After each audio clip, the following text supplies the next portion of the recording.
ក្រុមមិនអាចបានទេក្រុមហ៊ុនគូបតាស៊ីហ៊ីមានប៉ុន្មានសាខាអញ្ចឹងទំនួលតែមួយឈ្នះប្រាក់លាន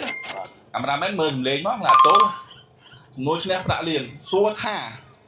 តើក្រុមមិនអាចបានទេក្រុមហ៊ុនគូបតាស៊ីហ៊ីមានប៉ុន្មានសាខាមើលណាក្រុមហ៊ុនអន្តរជាតិLNP មាន3សាខាអាយ៉ាមានសាខា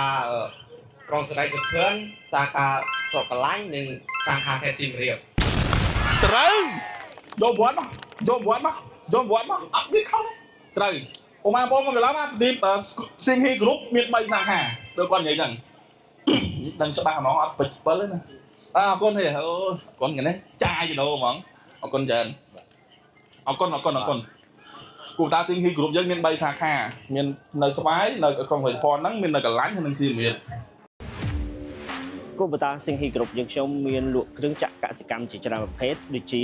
គោយន្តដើរតាមត្រាក់ទ័រម៉ាស៊ីនច្រូតម៉ាស៊ីនស្ទូងអេសកាវ៉ាទ័រនិងដ្រូនបាញ់ថ្នាំបន្ថែមលើសពីនេះទៀតយើងក៏មានលក់ជាមួយនឹងឧបករណ៍តភ្ជាប់ដើម្បីបំពាក់និងបំពេញតម្រូវការប្រជាកសិករផងដែរ